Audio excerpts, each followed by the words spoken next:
day, I'm Stephen McHugh, and this is your JIS news for Monday, July 6. The entertainment industry has been given a stern warning following the disclosure of breaches of the COVID-19 safety regulations. The closure of Devon House in New Kingston until further notice, which took effect today, is the most recent action taken by the government against entities that have allegedly violated the Disaster Risk Management Order. Local Government Minister Desmond McKenzie says there is evidence of entertainment venues in the country advertising to patrons to come and partake in their services despite restrictions in place. I want to make it quite clear, ladies and gentlemen, that there is no order that permits the operations of such entity that offer rides and that sort of facility anywhere in Jamaica. Entertainment as it stands is still on the ban list of activities that is to take place across the country. I have advised the Commissioner of Police of these locations. Minister McKenzie made the statements at a press conference on Sunday to update the country on regulations governing the entertainment industry. A notice of reopening was extended to theaters, cinemas, playhouses, and restaurants, provided operators adhere to the strict guidelines. In other COVID-19 related news, the Ministry of Health is looking to this week introduce the use of an app for monitoring returning Jamaicans who have been ordered to quarantine at home. Chief Medical Officer Dr. Jacqueline Bisesa McKenzie gave the update during the ministry's Digital COVID Conversations press briefing on July 2. Right now we're using the app for the geofencing where they get the calls to ensure that they're in the right location. But right now you will get calls from the health department to check on your temperature and if you're having any symptoms, and persons from the health department will visit. But as we go into hundreds and hundreds of persons that are coming into the parish, it's not going to be so easy. But there will be a new way to do this, in that you will be required to put in your temperature and your symptoms on the app, and the health department will be able to monitor you from this. Dr. Bisesa McKenzie says this is among several changes being made to Jamaica's COVID-19 protocols as the country braces for increased arrivals at the island's airports in July. As part of those changes, persons will be instructed to go home and make an appointment for testing using the Jam COVID app. If you are not able to use your phone, you can call the health department to set that appointment for testing. And we want you to try to do that testing within 24 to 48 hours of your coming back to Jamaica. She acknowledges that persons may not receive their test results within a short time, given the high volume of persons being dealt with, but stresses that it is important for persons to stay at home and adhere to all the protocols. In other news, Prime Minister Andrew Holness says government will be using several models to deliver new housing solutions to Jamaicans under the Housing Opportunity, Production and Employment HOPE program. Mr. Holness made the announcement on Thursday as he revealed that government would be focusing the HOPE program's interventions more on offering housing solutions, as it has already focused much on employment.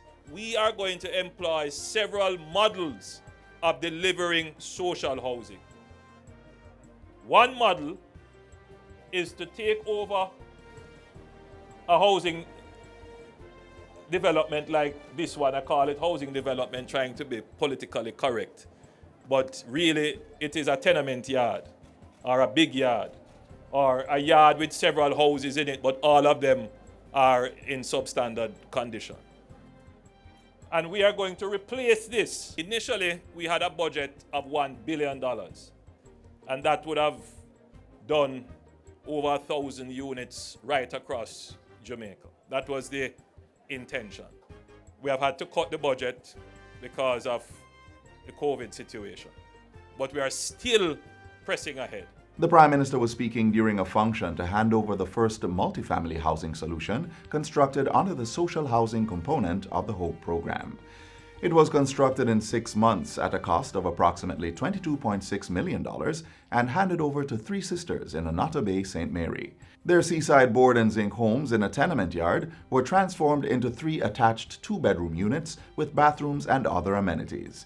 It's representative of HOPE's new housing models, which will be targeted at persons who do not have an income and are not NHD contributors, and who would not have had a chance to purchase a house on the open market.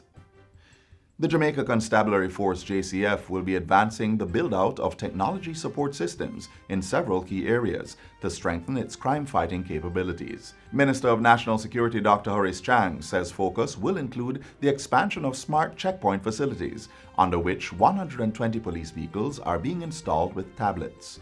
In addition, provision is being made for service vehicles to access the central database system. Which means you no longer have to call in or write paper tickets. From their service vehicle, they'll be able to enter on their smart computer, their laptops, and get the data they require about any particular vehicle or individual they might be apprehending. Minister Chang was making his contribution to the sectoral debate in the House of Representatives recently.